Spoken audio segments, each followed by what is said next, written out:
नमस्कार। विधिक रक्षा में एक बार फिर से आप सभी का स्वागत है।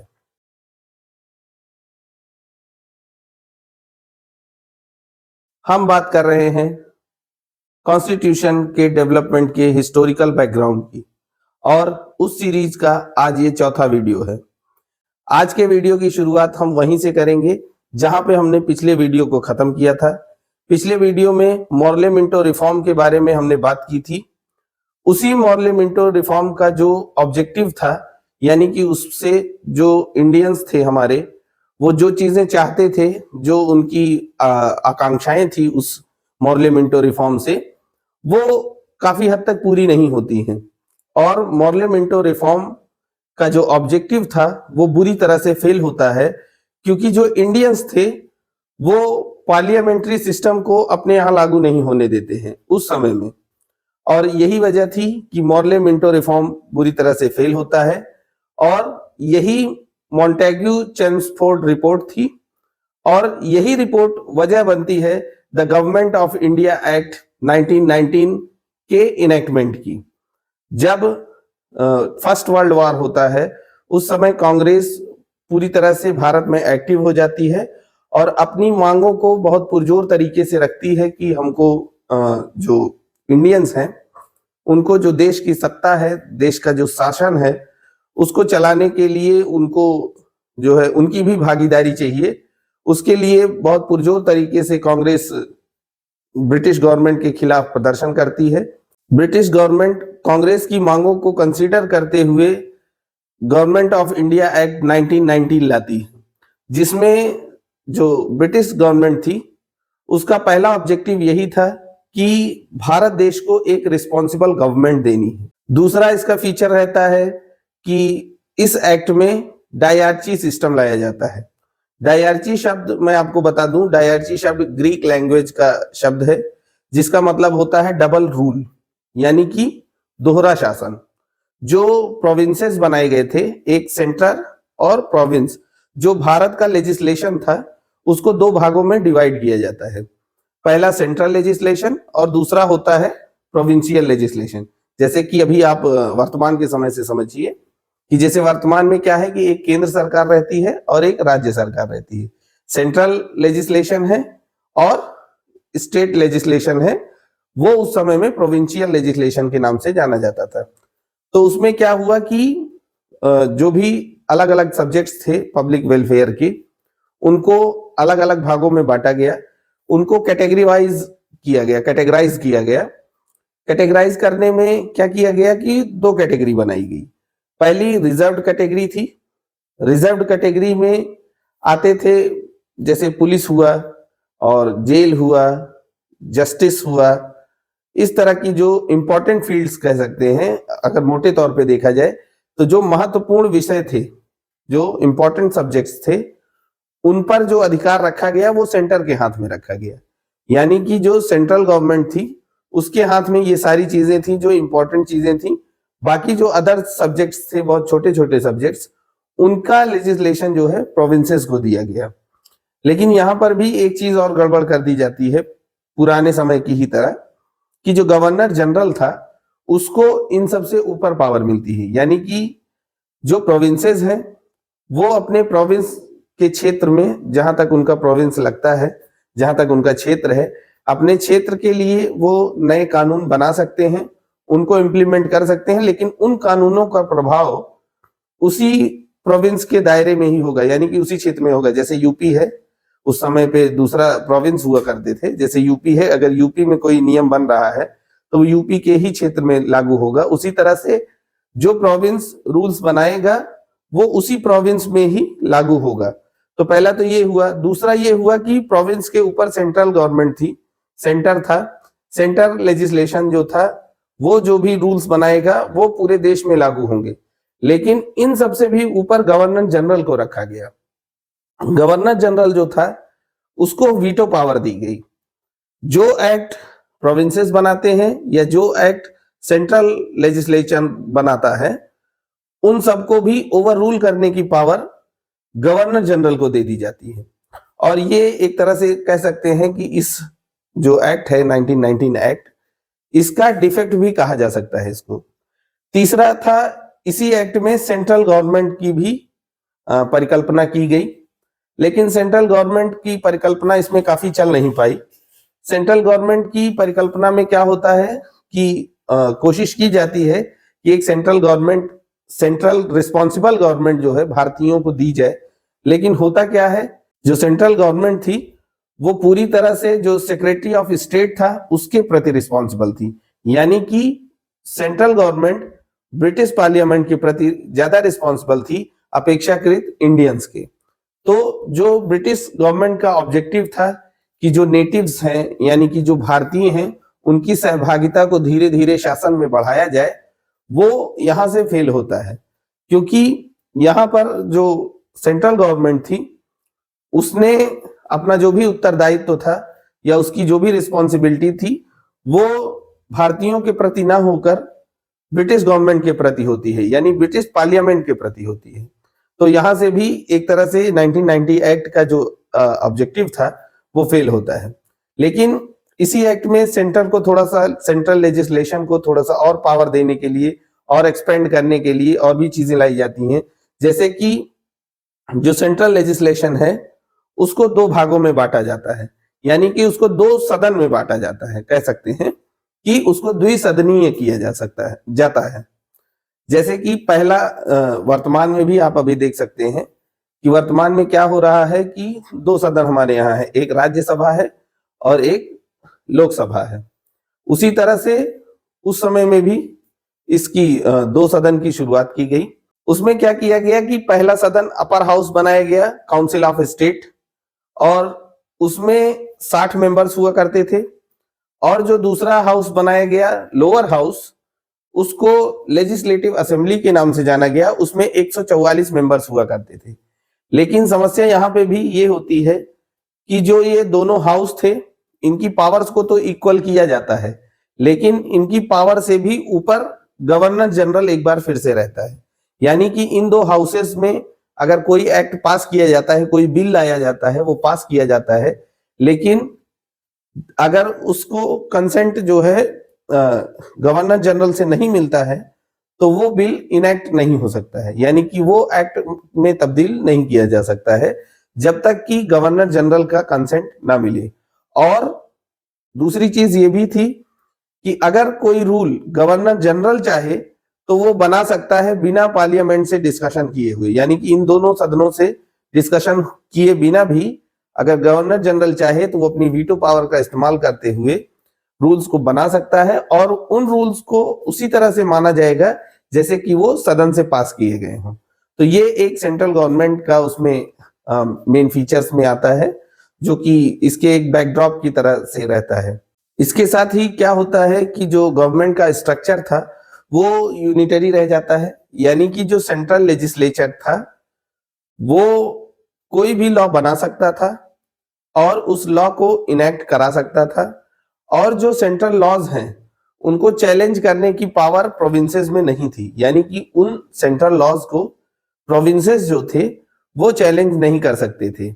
और जो उस समय के कोर्ट्स हुआ करते थे उनको भी ये पावर नहीं थी कि जो सब्जेक्ट्स हैं, जैसे मैंने अभी सब्जेक्ट्स बताए कि आपको अलग अलग सब्जेक्ट्स हुआ करते थे, तो जो सब्जेक्ट्स हैं उनको डिसाइड करने का काम कोर्ट का नहीं था।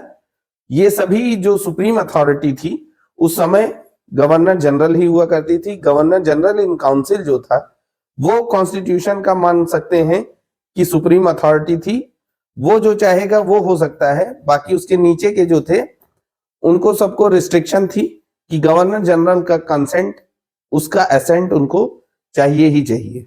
इसके साथ ही हम बात करते हैं एक्ट ऑफ 1919 के जो बैकड्रॉप्स हैं उसके बारे में भी। 1919 एक्ट का जो कमियां थी उसमें ये था कि जो कांग्रेस थी उसकी स्वराज्य की मांग थी उस समय में, और उस स्वराज की मांग को ये 1919 एक्ट पूरा नहीं कर पाता है, क्योंकि जो पावर थी वीटो पावर, जैसे कि मैंने बताया कि गवर्नर जनरल को मिल जाती है, यानी कि जो मेंबर्स बनते थे उनको भी ये पावर नहीं थी कि वो पूरी तरह से अपना शासन वहां पे चला सके। इंडियंस को पावर तो दी गई, लेकिन उस हद तक की, उस तरह की पावर नहीं थी कि वो कम से कम कुछ क्षेत्र ऐसे रहें कि जिनमें वो अपने हिसाब से नियम बना सकें और उसको फॉलो करा सकें। तो इस तरह से क्या होता है कि जो ऑब्जेक्टिव्स थे, या ये कह सकते हैं जो कांग्रेस की डिमांड थी, वो पूरी नहीं होती है इस एक्ट द्वारा। और जो डायरची सिस्टम लाया जाता है, डायरची सिस्टम भी बुरी तरह से फेल होता है। और जो कांग्रेस की डिमांड थी रिफॉर्म को लेके कि धीरे धीरे हमारे देश में सुधार किया जाए, उसको लेके कांग्रेस की डिमांड्स को देखते हुए ब्रिटिश गवर्नमेंट क्या करती है कि एक कमीशन की स्थापना करती है, जिसको साइमन कमीशन के नाम से जानते हैं। साइमन कमीशन के बारे में आपने पहले भी सुना होगा। साइमन कमीशन की जो परिकल्पना थी, या परिकल्पना ना कहें, उसको ये कह सकते हैं कि साइमन कमीशन को जन्म देने का काम भी 1919 एक्ट द्वारा ही किया जाता है। 1990 एक्ट में ही ये प्रोवाइडेड किया गया था कि इस एक्ट के लागू होने के 10 साल बाद एक स्टैट्यूटरी कमीशन बनाया जाएगा, जो कि एक रिपोर्ट तैयार करेगा कि इन 10 सालों में इस एक्ट का क्या प्रभाव देश पे पड़ा है या भारतीयों पे पड़ा है, और क्या क्या अन्य सुधार करने की जरूरत अभी यहां से हमको है। तो ये कमीशन की स्थापना होती है, जिसको साइमन कमीशन के नाम से जाना जाता है। साइमन कमीशन 1927 में गठित होता है, जिसके हेड सर जॉन साइमन थे। उन्हीं के नाम पे साइमन कमीशन बनता है। और साइमन कमीशन की जो रिपोर्ट थी वो 1930 में सबमिट की जाती है। एक राउंड टेबल कॉन्फ्रेंस होती है, जिसके बारे में आपने सुना होगा। गोलमेज सम्मेलन काफी चर्चित रहा है हमारे इतिहास में। राउंड टेबल कॉन्फ्रेंस होती है, जिसमें ब्रिटिश गवर्नमेंट के लोग होते हैं, ब्रिटिश इंडिया के लोग होते हैं, और जो इंडियन स्टेट्स थी उसके जो शासक थे, जो राजा महाराजा यहाँ हुआ करते थे, वो भी उस कॉन्फ्रेंस में पार्टिसिपेट करते हैं। और वहां से एक सेलेक्ट कमेटी बनती है। सेलेक्ट कमेटी की रिकमेंडेशन पे गवर्नमेंट ऑफ इंडिया बिल लाया जाता है, और वो बिल पार्लियामेंट में चर्चा में लाया जाता है, और चर्चा के बाद 1935 में वो बिल पास होता है। अब बात करते हैं गवर्नमेंट ऑफ इंडिया एक्ट 1935 की। गवर्नमेंट ऑफ इंडिया एक्ट 1935 एक ऐसी डॉक्यूमेंट कह सकते हैं जिसके आधार पर हमारा जो वर्तमान संविधान है वो काफी हद तक डिपेंडेंट है। उसी के आधार पे हमारा संविधान ये बनाया गया है। The government of India act 1935 में द ऑल इंडिया फेडरेशन की परिकल्पना की गई। इसमें क्या होता है कि ब्रिटिश गवर्नमेंट जो थी वो इनवाइट करती है जो इंडियन रूलर्स हैं उनको, और एक परिकल्पना की जाती है कि एक ऐसा ऑल इंडिया फेडरेशन बनाया जाए जिसमें सभी की सहभागिता हो, यानी कि जो प्रोविंसेस हैं उनके जो गवर्नर्स हैं वो भी आए उसमें, और जो सेंट्रल लेजिस्लेचर है वो तो रहेगा ही, साथ ही साथ जो इंडियन रूलर्स हैं वो भी आए। लेकिन इसके लिए एक शर्त रखी जाती है कि जो इंडियन रूलर्स आएंगे वो अपना एक एसेंट फॉर्म साइन करेंगे, और उस फॉर्म में जो है ये डिस्क्राइब किया जाएगा कि वो कितनी अथॉरिटी फेडरेशन को देते हैं, यानी कि अपनी कितनी पावर्स वो फेडरेशन में सरेंडर कर रहे हैं। तो इस तरह की डिमांड जब रखी जाती है तो जो इंडियन रूलर्स थे उनमें से कोई भी उस फेडरेशन का सदस्य बनना नहीं चाहता है। और जो ये परिकल्पना इस एक्ट द्वारा की गई थी कि एक फेडरेशन का निर्माण किया जाएगा, वो परिकल्पना धरी की धरी रह जाती, यानी कि वो कल्पना में ही रह जाती है, वो कभी धरातल पर नहीं उतर पाती है इसी वजह से। इसके बाद डायरची सिस्टम को सेंटर में लागू किया जाता है। सेंट्रल में फिर से वही दो कैटेगरीज बनाई जाती है, एक रिजर्व्ड और एक ट्रांसफर्ड। रिजर्व कैटेगरी में यानी कि जो एक्सटर्नल अफेयर्स थे या आर्मी के अफेयर्स थे, इस तरह के जो मोस्ट इंपॉर्टेंट सब्जेक्ट्स थे उनको गवर्नर जनरल को दिया जाता है। गवर्नर जनरल उस पर अपने स्वेच्छा से या अपने विवेकानुसार उस पर डिसीजंस लेगा, और जो उसके काउंसलर्स होंगे उनकी हेल्प से उस पर डिसीजंस लेगा। और जो अदर सब्जेक्ट्स थे उस पर गवर्नर जनरल डिसीजन लेगा, वो काउंसिल ऑफ मिनिस्टर्स जो है उनकी सलाह मशवरा करके उस पर डिसीजन लेगा। तो इस तरह से डायरची सिस्टम जो प्रोविंसेस में लागू हुआ था 1919 एक्ट द्वारा, उसको चेंज करके डायरची सिस्टम को सेंट्रल लेजिस्लेचर के पास लाया जाता है। और यहां से शुरुआत होती है कि जो सेंट्रल गवर्नमेंट हुआ करती थी उस समय की, जो गवर्नर जनरल थे, वो आर्मी और एक्सटर्नल अफेयर्स इस तरह के जो बड़े डिसीजंस थे उसकी देखरेख करते हैं अपने काउंसलर्स के द्वारा।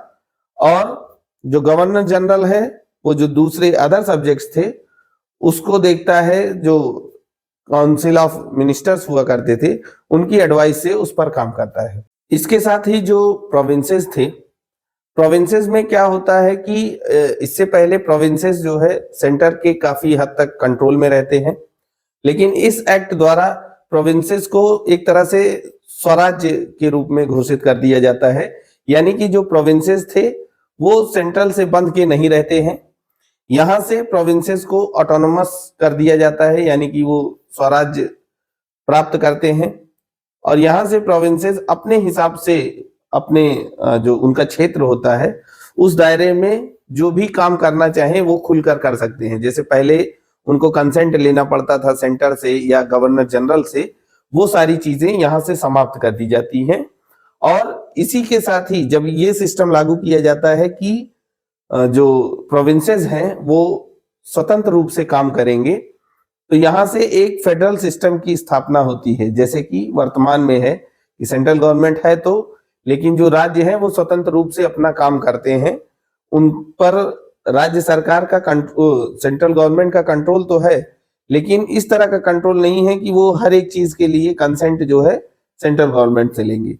तो उसी तरह से उस समय में भी किया गया कि जो प्रोविंसेस हैं वो पूरी तरह से खुल के काम करेंगे, लेकिन जो सेंट्रल गवर्नमेंट है, गवर्नमेंट ऑफ इंडिया जो उस समय की थी, वो सुपरविजन के लिए उनके ऊपर रहेगी। और इसी वजह से जो फेडरल सिस्टम था उसकी स्थापना यहां से होती है। जो प्रोविंसेस थे, प्रोविंसेस में गवर्नर को हेड बनाया जाता है। गवर्नर उस प्रोविंस का, जो भी प्रोविंस होगा उसका हेड होगा, और उसके काउंसिल ऑफ मिनिस्टर्स होंगे, और उन्हीं काउंसिल ऑफ मिनिस्टर्स की सलाह पे गवर्नर काम करेगा, और उसी गवर्नर के अंडर में पूरा प्रोविंस होगा, और वहां की जो शासन सत्ता होगी वो उसी के हाथ में होगी।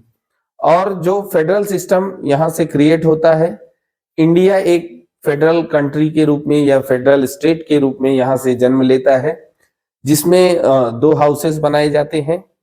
दो हाउसेस तो पिछले एक्ट द्वारा ही बना दिए गए थे, लेकिन इसमें इसको और एक्सपैंड किया जाता है।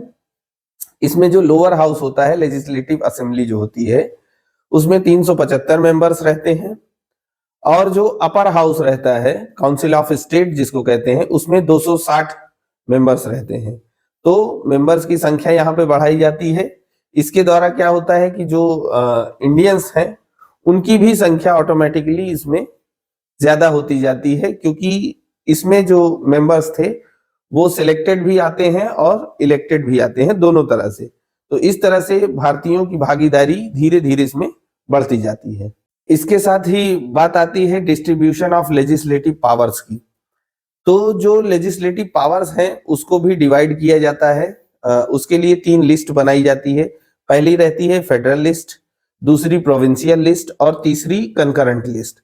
तो जो फेडरल लिस्ट थी, फेडरल लिस्ट में 59 सब्जेक्ट्स को ऐड किया जाता है, जिस पर काम करने की जिम्मेदारी जो रहती है वो फेडरल गवर्नमेंट की होगी, यानी सेंट्रल गवर्नमेंट की होगी। उसके बाद 54 सब्जेक्ट्स की प्रोविंशियल लिस्ट होती है, जिस पर काम करने की जिम्मेदारी स्टेट की रहती है। और तीसरी एक कंकरेंट लिस्ट बनती है, जिसमें 26 सब्जेक्ट्स को ऐड किया जाता है, जिसकी जिम्मेदारी भी मतलब समय समय पर चेंज होती रहती है। कभी उसकी जिम्मेदारी को सेंटर उठाता है, कभी कभी उसको प्रोविंसेस उठाते हैं, लेकिन वो अकॉर्डिंग टू सिचुएशन रहता है। लेकिन जो प्रोविंशियल लिस्ट थी उसमें जो सब्जेक्ट्स थे उस पर भी काम करने की जिम्मेदारी सेंटर की थी, और जो उस लिस्ट के सब्जेक्ट्स थे उन पर भी सेंटर काम कर सकता था, लेकिन वो मतलब कुछ स्पेशल कंडीशंस में ही, जैसे कि अगर इमरजेंसी आ जाती है तो वहां पे जो सब्जेक्ट्स प्रोविंशियल लिस्ट में है उस पे काम करने का जिम्मेदारी सेंटर की बन जाएगी। नहीं तो बाकी जो भी लिस्ट जिसकी है उसी लिस्ट के अकॉर्डिंग जो सब्जेक्ट्स हैं उस पे वही गवर्नमेंट काम करेगी। इसके बाद बात आती है फेडरल कोर्ट की। फेडरल कोर्ट की स्थापना की जाती है जिसमें एक चीफ जस्टिस होता है और उसके साथ में 6 अदर जजेस होते हैं। इन सभी का अपॉइंटमेंट जो है ब्रिटिश क्राउन द्वारा किया जाता है और इनकी जो रिटायरमेंट एज रहती है वो 65 निर्धारित की जाती है। और इनके जो क्या कहते हैं, इनकी नियुक्ति के लिए जो भी इनकी एलिजिबिलिटी चाहिए रहती है वो सब भी इसी एक्ट में प्रोवाइड किया जाता है, एक्ट 1935 द्वारा। इसके साथ ही क्या होता है कि जो ये फेडरल कोर्ट की स्थापना होती है, इसका ज्यूरिसडिक्शन भी इसी एक्ट के द्वारा डिसाइड किया जाता है।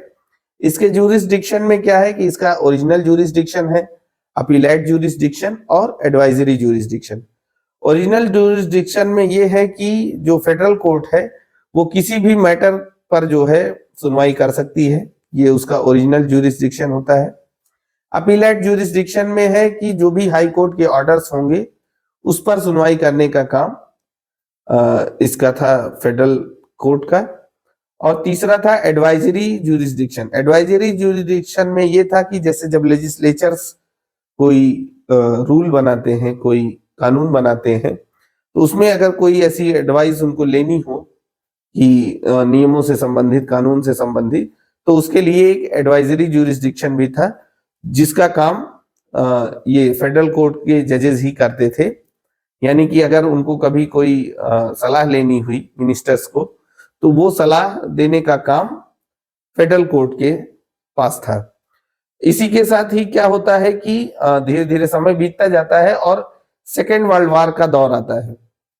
सेकेंड वर्ल्ड वॉर के दौर में ब्रिटिश गवर्नमेंट वर्ल्ड के सामने ये अनाउंस करती है कि इंडियन जो कंट्री है, इंडिया है, वो वर्ल्ड वॉर में एक युद्धरत कंट्री के रूप में पार्टिसिपेट करेगी।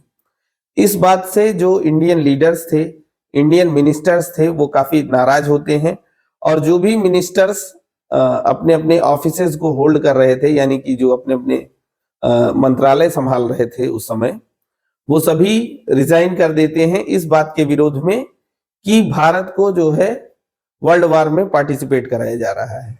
और यही वजह बनती है क्रिप्स मिशन की। क्रिप्स मिशन की स्थापना की जाती है और 22 मार्च 1942 को सर स्टैफोर्ड क्रिप्स को इंडिया भेजा जाता है। जो इंडियन लीडर्स थे, जो इंडियन मिनिस्टर्स थे जिन्होंने रिजाइन दे दिया था अपने ऑफिसेस से, उनको नेगोशिएट करने के लिए, नेगोशिएट क्यों करती है, क्योंकि इंडियन लीडर्स वार में इंडिया के पार्टिसिपेशन से खफा होकर जो उनके ऑफिसेस थे उससे रिजाइन दे देते हैं। तो उनको नेगोशिएट करने के लिए सर स्टैफोर्ड क्रिप्स को इंडिया भेजा जाता है 22 मार्च 1942 को। वो इंडिया आते हैं और इंडियन लीडर्स से जो कन्वर्सेशन होती है उसमें वो ये कई सारे प्रस्ताव देते हैं। उसमें कहते हैं कि जैसे ही वार खत्म होगा हम एक नए कमेटी की स्थापना करेंगे जो एक नया कॉन्स्टिट्यूशन लाएगी, आपके देश को आजाद कर दिया जाएगा। इस तरह के बहुत सारे लोक लुभावने वादे उनके द्वारा किए जाते हैं। लेकिन जो इंडियन लीडर्स थे उन्होंने इन सारे वादों को खारिज कर दिया। इन वादों में वो फंसते नहीं हैं और वो इन सभी वादों को नकार देते हैं और मना कर देते हैं। तो ये इस तरह से जो क्रिप्स मिशन था वो बुरी तरह से फेल होता है। इसी दौरान इंग्लैंड में लेबर पार्टी की गवर्नमेंट आती है। लेबर पार्टी जो थी वो इंडियंस के प्रति ज्यादा सिंपैथेटिक थी, यानी कि उसकी सहानुभूति भारतीयों के प्रति काफी ज्यादा थी, जो पिछली गवर्नमेंट थी उससे काफी ज्यादा थी। और उसी सहानुभूति का परिचय देते हुए कैबिनेट मिशन जो है भारत भेजा जाता है 4 मार्च 1946 को। 4 मार्च 1946 को कैबिनेट मिशन भारत भेजा जाता है जिसमें mister Alexander, sir Stafford Cripps और उनके साथ में लॉर्ड पैथिक लॉरेंस को भारत भेजा जाता है। यहां आकर वो फिर से कई सारे प्रस्ताव देते हैं जिसमें एक नए कॉन्स्टिट्यूशन की स्थापना के लिए एक नई कॉन्स्टिट्यूएंट असेंबली की बात की जाती है।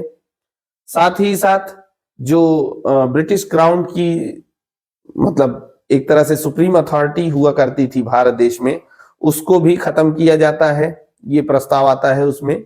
और इसके साथ ही आता है कि जो भी यहाँ के रूलर्स होंगे, यहाँ के शासक होंगे, उनको इलेक्शन द्वारा चुना जाएगा। इस तरह के कई सारे प्रस्ताव रखे जाते हैं जो भारतीय लीडर्स थे उसको वो एक्सेप्ट भी करते हैं। और इसी एक्सेप्टेंस के बाद 1946 में जुलाई में चुनाव होता है और इसी क्रिप्स मिशन के अंतर्गत वह चुनाव कराया जाता है। और इसी के साथ ही भारत अपनी आजादी की तरफ पूरी तरह से अग्रसर हो जाता है। और इसके बाद द इंडिपेंडेंस एक्ट 1947 आता है। इंडियन इंडिपेंडेंस एक्ट 1947 द्वारा हमारे देश को स्वतंत्रता प्रदान की जाती है। इंडियन इंडिपेंडेंस एक्ट 1947 में कई सारी चीजें प्रोवाइड की जाती हैं। उसमें सबसे पहला प्रोविजन ये दिया जाता है, मुख्य प्रोविजंस मैं आपको बताता हूं। मुख्य प्रोविजंस में ये होता है कि जो भारत की भूमि थी उसको दो देशों में डिवाइड किया जाता है, जैसा कि आप सभी जानते हैं। पहला पाकिस्तान बनता है और दूसरा भारत बनता है। दोनों जो अलग अलग देश बनते हैं यहाँ से, उन दोनों देशों के लिए जो शासन सत्ता थी उसको चलाने के लिए गवर्नर जनरल वहां पे भेजा जाता है, दोनों जगहों पे। और दोनों देशों को ये पावर दी जाती है कि वो अपने जो देश का सिस्टम है उसको चलाने के लिए अपने लॉज बना सकते हैं, लेकिन उसके लिए कॉन्स्टिट्यूशन फ्रेम होना था। लेकिन जब तक कॉन्स्टिट्यूशन फ्रेम नहीं होता है तब तक ये रहता है कि जो इंडियन एक्ट था, 1935 एक्ट था, उस 1935 एक्ट के अकॉर्डिंग ही सारे जो प्रोसेस चल रहे हैं, जो भी एडमिनिस्ट्रेशन चल रहा था, सारा सिस्टम चल रहा था, वो उसी के अकॉर्डिंग चलेगा। और जब नया कॉन्स्टिट्यूशन बन जाएगा और नया कॉन्स्टिट्यूशन लागू हो जाएगा तो वो उसको टेक ओवर करेगा। तो तब तक के लिए ये रहता है कि गवर्नर जनरल ही वहां पे रूल करेगा। हालांकि प्रधानमंत्री चुन लिए जाते हैं जैसे ही देश आजाद होता है, लेकिन उसके बावजूद जो गवर्नर जनरल था उसका रूल काफी हद तक वहां चलता है। लेकिन जो इंडियन इंडिपेंडेंस एक्ट 1947 था उसका इनेक्टमेंट 15 अगस्त, जैसा कि आप सभी जानते हैं, 15 अगस्त 1947 को होता है। और यहां से हमारा देश भारत एक आजाद देश की श्रेणी में आता है और यहां से ब्रिटिश जो शासन था उसका अंत होता है हमारे देश में। तो आज के वीडियो में इतना ही। एक और पार्ट इसके आगे बचा है, क्योंकि ये हमारी जो जर्नी चल रही है ये देश की आजादी की जर्नी नहीं, कॉन्स्टिट्यूशन की जर्नी है। तो अभी मैंने इस पार्ट में आपको 1947 तक की बात बताई है। आगे अब मैं बताऊंगा अगले पार्ट में, आखिरी पार्ट में, कि कॉन्स्टिट्यूशन जो हमारा बना वो कैसे बना, कैसे उसका डेवलपमेंट हुआ। 3 साल लगभग समय लगा। इतना लंबा समय क्यों लगा, कैसे लगा, क्या क्या घटनाएं इसके बीच में हुई, उन सारी बातों को मैं अगले पार्ट में बताऊंगा। साथ ही मैं आप सभी से ये कहना चाहूंगा कि अगर आपको इन पिछले 4 पार्ट्स में या आने वाले किसी भी पार्ट में आपको कोई भी डाउट रहता है, किसी टॉपिक पे आपको ऐसा लगता है कि उसको डिटेल में नहीं बताया गया है, तो आप उसके बारे में जानकारी करने के लिए किसी भी वीडियो के कमेंट में लिख सकते हैं। आप कमेंट में जो भी टॉपिक देंगे मैं उस टॉपिक पे एक डिटेल वीडियो बना के आपको समझाने की कोशिश करूंगा। तो आप सभी से निवेदन यही है कि आप सभी इन वीडियोस को देखें और इन वीडियोस के जरिए आपके मन में जो भी डाउट्स आते हैं आप उसको कमेंट में पूछें और मैं आपके हर एक डाउट का जवाब देने के लिए तैयार हूं। तो मिलते हैं आप सभी से अगले वीडियो में। तब तक के लिए एक ही निवेदन आपसे कि आप इन वीडियोस को ज्यादा से ज्यादा लोगों तक पहुंचाएं, क्योंकि हमारे देश में क्या कुछ हुआ है, हमारा देश कैसे चलता है, इसके बारे में मुझे लगता है कि हर किसी को जानकारी होना बहुत जरूरी है। तो आप लोग कोशिश करें कि ज्यादा से ज्यादा लोगों तक ये वीडियोस को शेयर करें, चैनल को लोगों से सब्सक्राइब करवाएं। जैसे जैसे सब्सक्राइबर्स बढ़ेंगे मेरा एक्साइटमेंट बढ़ता जाएगा। तो मिलते हैं आप सभी से अगले वीडियो में। उम्मीद करता हूं कि आप मेरे निवेदन को थोड़ा सा सीरियस लेंगे और लोगों तक इस चैनल को पहुंचाएंगे। तो आज के लिए इतना ही, मिलते हैं आप सभी से अगले वीडियो में, आखिरी पार्ट में। तब तक के लिए नमस्कार।